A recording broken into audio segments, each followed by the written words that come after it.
Good morning, my dear young Indians and students of the MCC. As I stand before you, I can sense the brimming flow of energy passing around me. I recognize it immediately. It is the same energy that pulsed through me as I sat in one bench like these, my heart full of purpose and my eyes full of vision, my lungs full of fire back then, decades ago. And as I stare into your eyes, I feel the energy of youth, the energy of hope, the energy of change. It is the energy of the future. You, my young friends, are my country's most precious asset. You have heard my introduction, and I'm willing to bet some of you were utterly confused. What does he really do? That must be the question in your minds. I'm used to it. My father often asked me the same, what is it that you actually do? But my answer in all honesty is that I pursued all my passions to my fullest potential. And I suggest that when you do that, you will discover that life is a lot more worthwhile than it seems just from one perspective. Coming to the title of my speech, which is about credible leadership in the present scenario, when I first got the title, I had to think long and hard over one question. Who am I to be talking about credible leadership?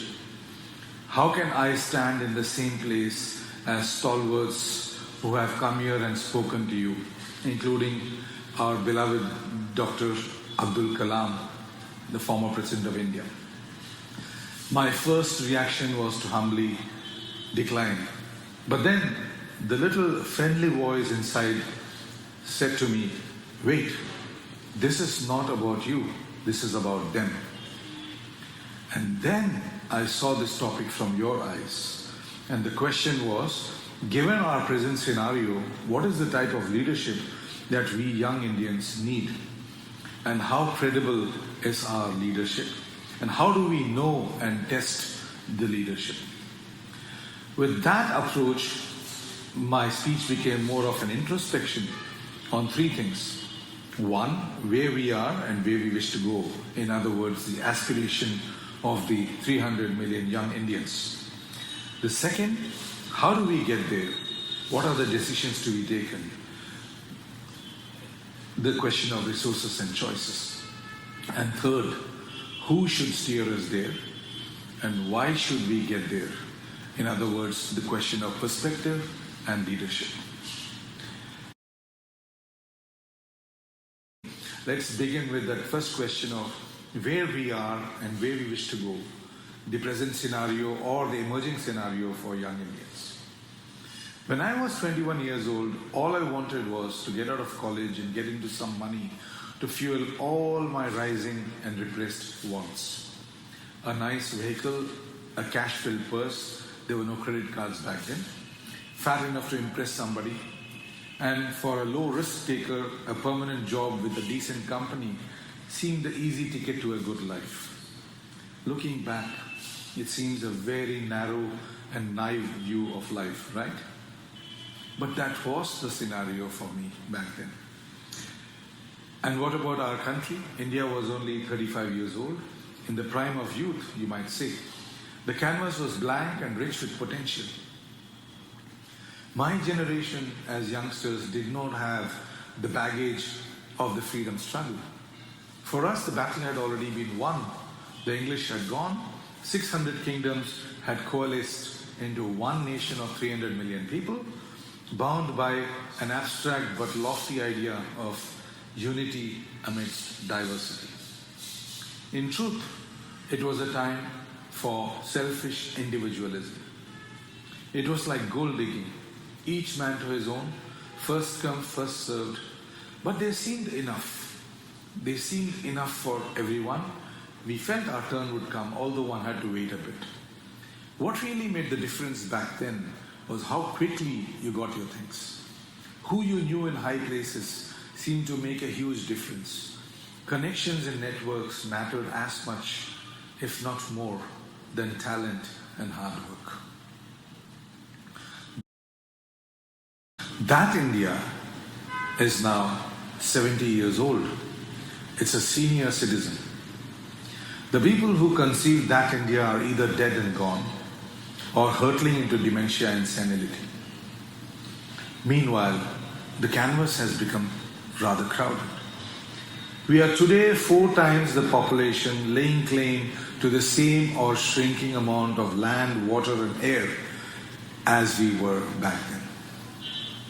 We are still immensely diverse and different. We have 18 official languages, 6 economic classes ranging from the extreme poor to the ultra-rich, 277 social ethnicities or castes, for want of a better word. In all this, there are 300 million youngsters with dreams in their eyes, fertile with imagination, blood throbbing in their veins. This traffic is too much from the highway. Do we really understand what this young India wants? Does anyone know at all? To make things light, let me quote what my co-alumnus and the famous writer Chetan Bhagat, who is branded as a youth icon, claims to know. He says rather simplistically that young India wants naukri, chokri and social status. Do you agree? Let's seriously analyze it. Let's take employment or naukri as he says. I did some research. On paper, 1 in 6 young people is unemployed in India, which is a serious number, but not so bad compared with many parts of the Arab world and Africa. And we have seen the kind of uprising in those parts. But the more painful statistic is that our youngsters have to wait on an average 19 months after studies for their first job. It is like you're sitting on a motorbike ready to go, but you don't have the ignition key. It can be very frustrating, right? And is the employment of our youngsters decent? Is it sufficient? Again, I turn to some average numbers. It seems that the average Indian graduates' entry-level salaries are in the region of 20,000 rupees a month. But if you were one lucky boy from Pune who joined Google last year, you would have got 100 times of that, 20 lakhs a month. Hear that kind of a number and then no job seems decent at all. Because there's a huge range in the valuation of talent. As in Tamil they say Madhi and Vidhi. Madhi, which is talent, it creates expectations, and Vidhi, which is destiny, sometimes cruelly destroys those expectations. And so Madhi must bend before Vidhi.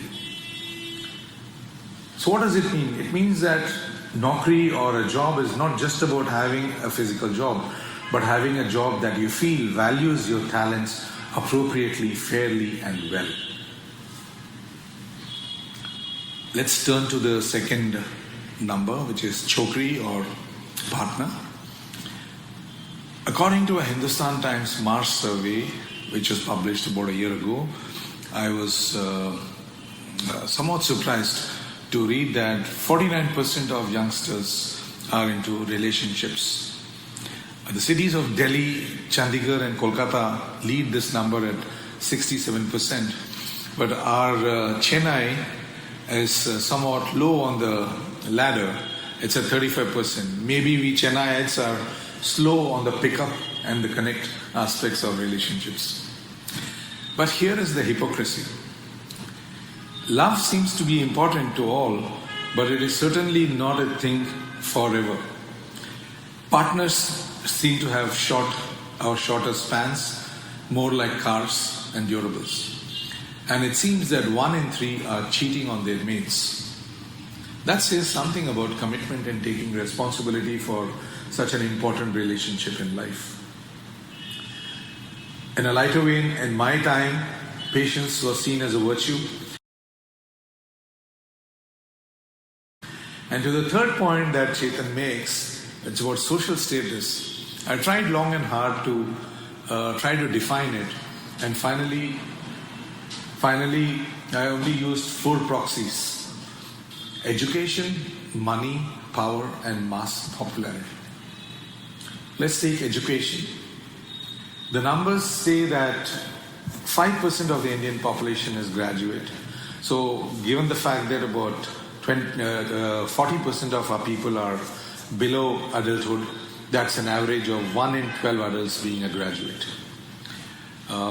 So it is definitely a matter of social status to be educated. Let's take money. Going by the definition of affluent homes, 1 in 8 Indian homes is affluent, which means an income of 10 lakh rupees per year and more. The third proxy for social status could be power. I try to enumerate that there are 790 members of parliament, 4,120 MLAs, 50,000 civil servants, probably about 16,500 judges, and between 10 and 20,000 company honchos who are accounting for reasonable amount of profits. Altogether, that's about 85,000 people who have some form of access to power, which is 1 in 15,000. And now let's come to the last proxy, which is that of mass popularity. Who really in India is really popular? The immediate answers that come to mind are the cinema stars, the sportsmen, the artists. So Bollywood, Tollywood, IPL, tennis, wrestling, what have you. I tried to estimate, I don't think you get more than 1,000 people. So that's about 1 in a million is really mass popular. What do these numbers say? 1, it is easier to be rich than to acquire knowledge in our country. And it is far easier to attain power than to attain the love and adulation of the masses. So that's what this tells me. But it also tells me something more worrying, that going by this yardstick, for 7 out of 8 young Indians, the aspiration of social status is not going to be fulfilled.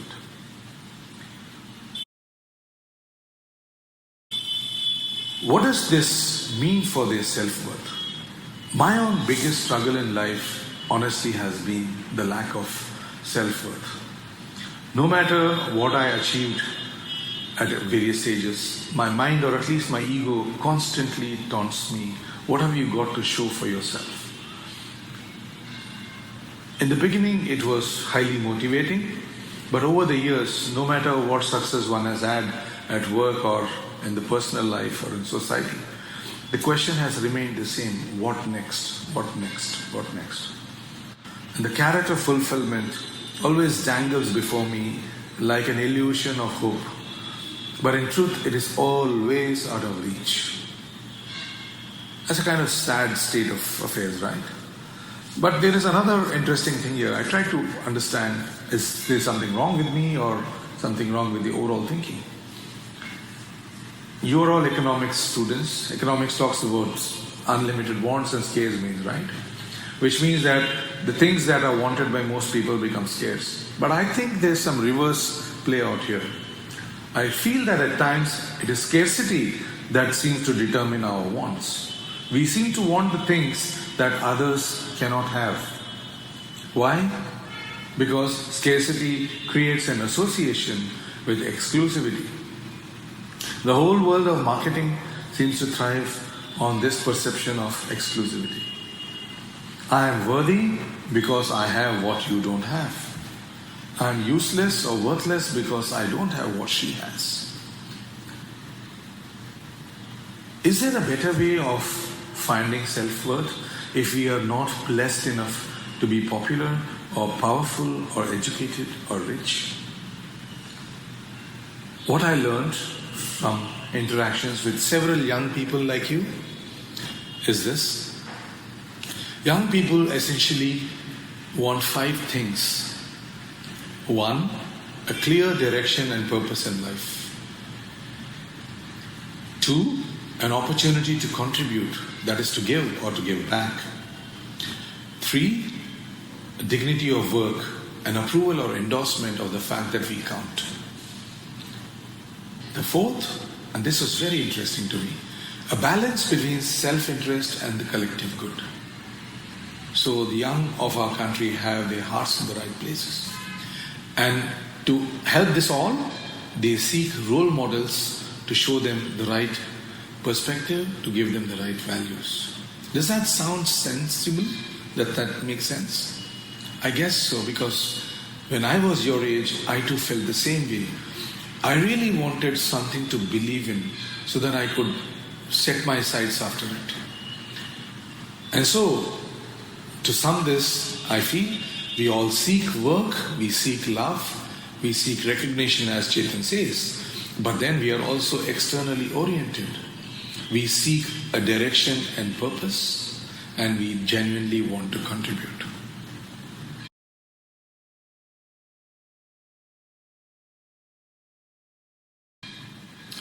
Which brings me to the second aspect of the resources. And the key question here for the future is there enough for everyone? When I was your age, there was no doubt about the future. It was assumed, taken for granted.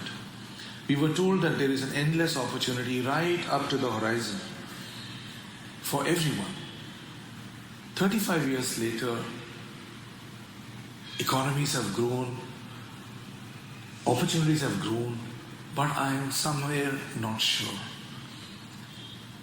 I do know this, that the biggest reality of your future is that more and more people will be forced to share upon less and less, at least in the basic necessities of life.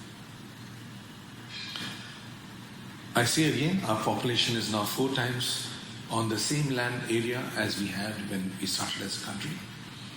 So imagine having to share everything you own or use, your desk, your chair, your bed, your toilet, everything 4:1. That's the kind of magnanimity and compassion you will be compelled to have. Meanwhile, some of our vital resources, especially water, is shrinking. And there are statistics from different parts of the UN that by 2050, our food demand will have risen by 70%, but our production will have increased only by 40%, thanks to the water and climate change effects. Research says that rice prices in Asia will double. And who will it affect most? The people who are at the lowest rung of the ladder. Meanwhile, what do we see? We see rising competition, intolerance and inequality, which is fueled not just by opportunity and ambition, but also by the fear that there will not be enough for everyone. And who will be the worst hit? Unfortunately, it will be times for greater austerity for the poorest of us. My worry and my question is, will they suffer silently or will they assert violently? In fact, it is a miracle that India's poor have not taken to crime or revolt in a big way. The world celebrates India as a model of peaceful coexistence and that paradigm of unity amidst diversity. But I feel that idea is under a serious test now. And I feel that Indian society is a volcano that is no longer dormant. One can hear the rumbling if one listens. We are the world's most unequal nation with the highest Gini coefficient in the world. But I'm not saying being poor is the problem. I'm saying that being without hope is what threatens social order. And the poor may have lost hope. My generation may have ignored the poor or at best paid lip service through slogans like Garibi Hatao. But that is a luxury you are not going to have.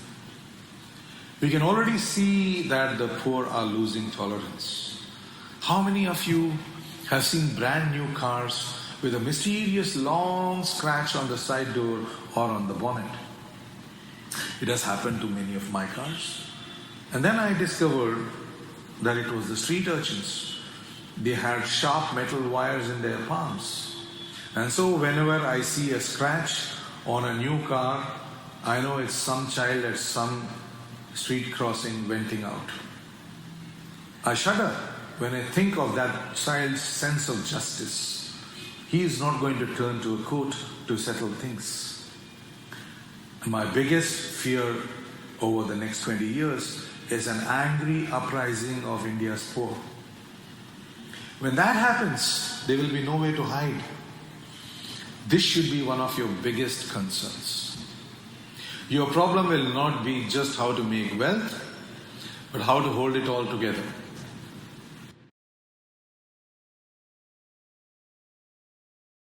So, the emerging scenario demands that we manage our growth without increasing inequality and conflict. In the past, people turned to some easy extreme solutions like war and genocide, but we need human solutions. So if we are so diverse, what is it that holds us together? So far, I believe it is only the social tradition and the constitution that unites us all with a few fundamental rights. Not enough. I think the time has come to take another step forward and add directly the right to food, decent employment, healthy living, and the right to pursue happiness. Is this new? No. The centuries-old Sanskrit prayer says, Loka samasta sukhino bhavantu. It means peace and happiness and prosperity for all. My favorite industrialist, the late J.R.D. Tata, once said, I do not want India to be an economic superpower. I want India to be a happy country.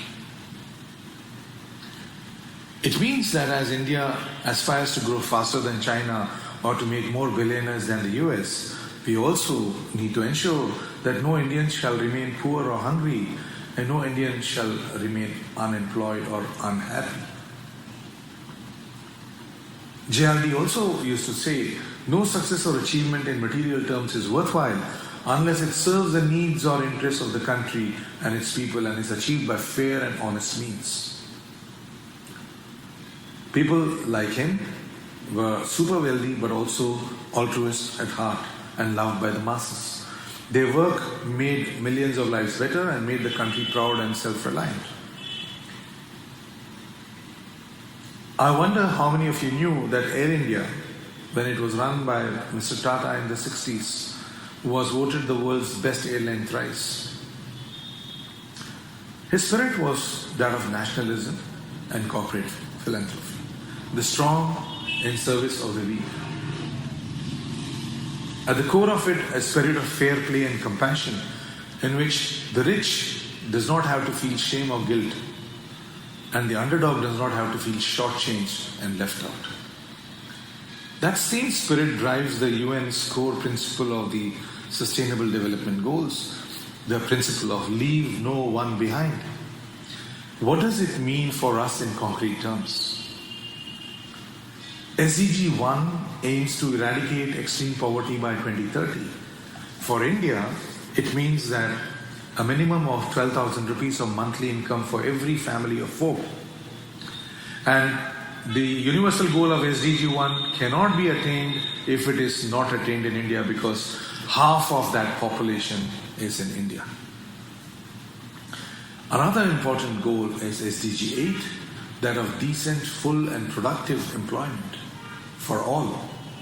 And by decent, it just not means a working wage, it also means working conditions of dignity and non-exploitation. To me, these two goals are imperative for young India, and they give a clear and concrete target for our progress as a society, and they also give numbers to the Prime Minister's slogan of Sabka Saath, Sabka Vikas. Why do we need to have a principle of leave no one behind? Some people argue that economics should not be exercising value judgment. But I believe that we are all internally wired for compassion and fairness. Our natural instinct is to share. It is something we all learn in childhood at home. Our parents always equalize, they always protect the weaker ones who cannot defend or fend for themselves before the smarter and the stronger children. This balance is what keeps the fabric of family together. Indeed, this is what will keep the human world together.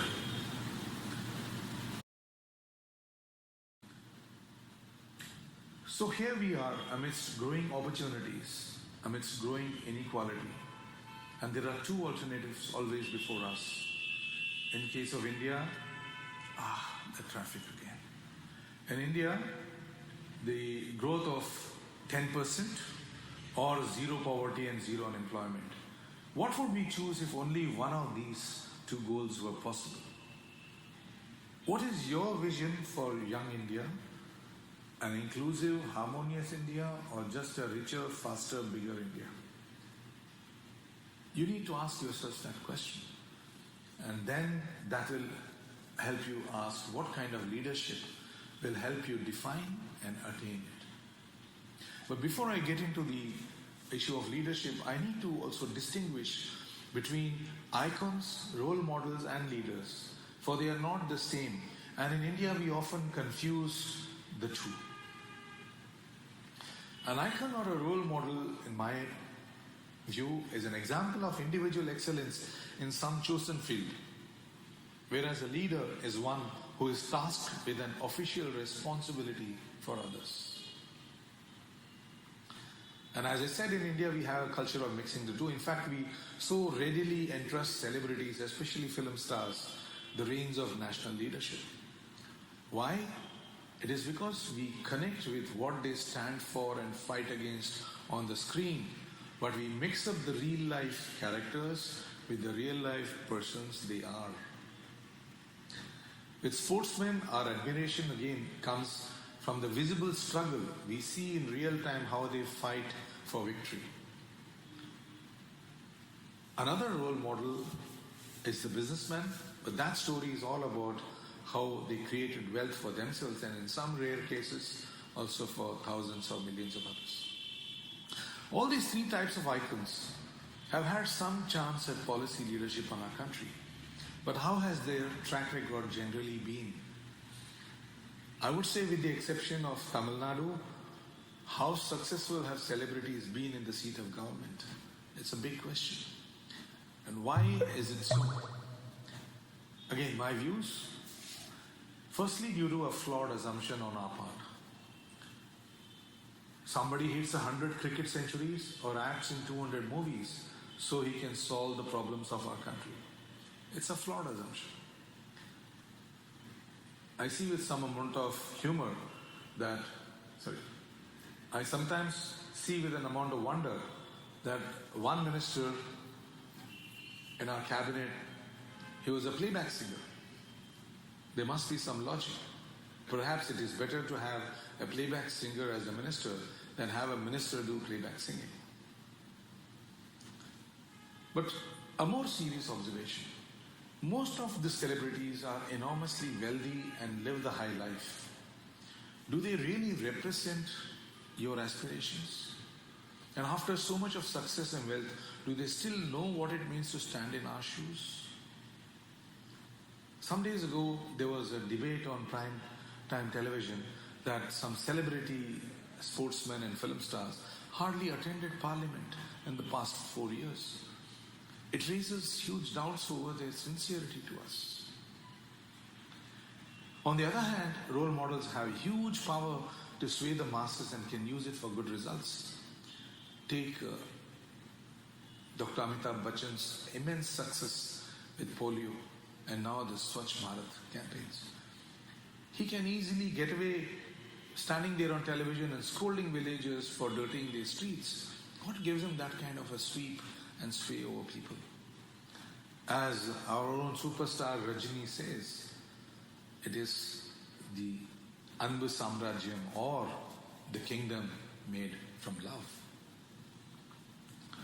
But take away the convening power of these larger-than-life icons. What we need on the ground are people who must deliver our aspirations. Leaders who are not stars or icons, but people who get things done and who hold our trust as our elected representatives. Here again, there seems to be a fundamental disconnect. First, the average Indian is 25 years old, but the average political leader is 65 years old. Soon past the prime of their lives. Are they losing relevance? I ask you, do you take your problems to your grandfather? Second, do our elected leaders truly represent us? Take the last two national elections. The average member of parliament from one of the parties had 11 crores of assets and another party had 16 crores of assets. These are numbers which are far, far, far higher than the average ownership of assets of an Indian. The third is, do they even share our journey, our ups and downs? Again, I'll give the example of the elections. Between the 2009 and 2014 elections, our country grew by 6 to 7% per annum. 165 members of parliament were re-elected between these elections, and their assets had grown by 24% per year on average.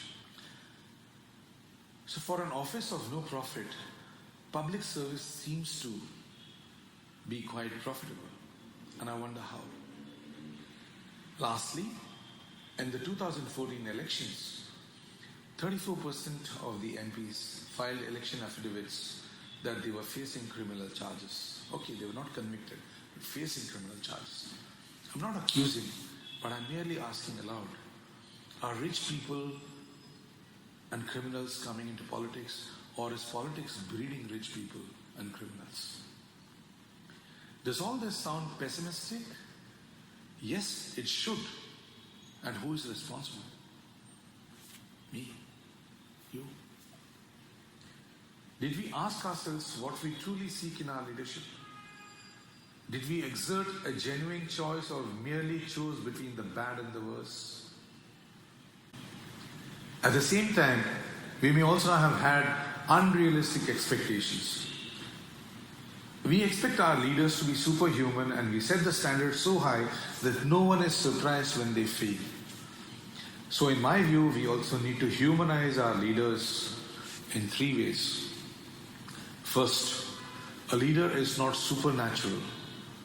He's not a person with all the answers. That's what we should accept about that. Second, she need not be a symbol of perfection. She can have flaws just like all of us. Third, we cannot insist upon a guarantee of victory. A leader must be given a fair chance of failure. Once we reduce the stature of a leader to these human levels, it becomes easier to ask, what is it that can make a leader credible if he's not blessed with all these super qualities? And here I propose 5 qualities which I thought of preparing for this speech.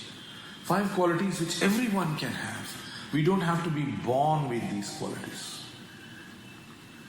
but we can cultivate them. 1, clarity. I think leaders need to have and bring a clear purpose and vision which is affirmed by all. The second is equity, an inner sense of fairness and equidistance. A leader does not play favorites. The third, and I think this is the most important one, is courage, but courage in the sense that courage to decide amidst uncertainty.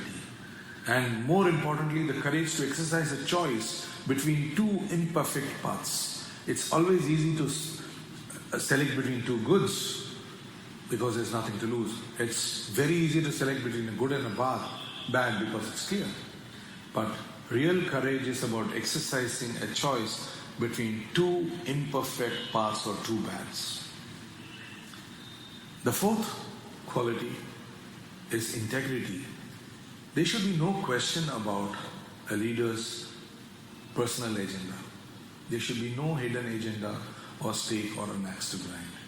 and his personal passion and drive should be visible in the common interest.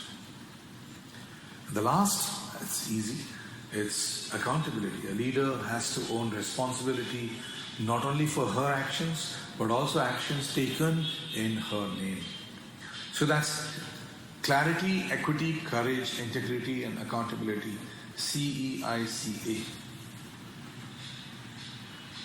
How many names come to your mind when you put these qualities as criteria? I don't want you to say any names because everyone has personal preferences and judgment. But why is it difficult to come up with too many names? It is because Yatha Praja Tatha Raja. We all get the leaders we deserve. But where do leaders come from? They come from within us. They come from among us. Therefore, for credible leadership, the traits that we seek in our leaders must be the ones that we must ourselves live by. And I know this, that in every moment of life, we all have opportunities to demonstrate leadership. When you show leadership in your own lives, you set the bar high for others. Do it well and do it often, and soon someone will notice and give you a charge of something bigger. That's how leaders are discovered. That's how leaders are made. So to end, whether we like it or not, we are here together and we must learn to live together. The way through the future is all about prospering together, and it will call for compassion, generosity and kinship to extents much larger than we have seen in the past. As young Indians, you have the privilege and the obligation to shape the future of our country for yourselves and for others. There will be times you will feel hopeless. There will be times you will feel cheated. There will be times you will feel worthless. But even in those dark times, hold on to the vision of a better world for all and decide to leave no one behind. I personally draw a lot of strength from the words of a man who was 100 years ahead of his time. I wish he were here to guide us all again. None other than Mahatma Gandhi. He spoke about 7 blunders of the world that cause all conflict. Wealth without work, pleasure without conscience, knowledge without character, commerce without morality, science without humanity, religion without sacrifice, politics without principle. We only need to guard ourselves against these blunders. With those words, I summarize that the future of my India lies in your young hands, and I have no doubt that you will do much more for our country than my generation did. But remember, you cannot do it alone. That was our biggest mistake. We all went gold digging alone. So let's make a small, humble beginning right here today. I'm going to play a small music clip which I think symbolizes the vision of young India. It's from a very popular Tamil movie. My wish and request to you all is that as it plays, you join hands and form a chain of unity here and now. In your hands, in your hearts, hold a vision of a better India, a better world, a better tomorrow for you and for the one next to you. You might feel shy, embarrassed and resist the effort, but break out of your cocoon and reach out in trust. Hold out a hand, offer your hand to the next one, because there is only one way you can all win, and that is together.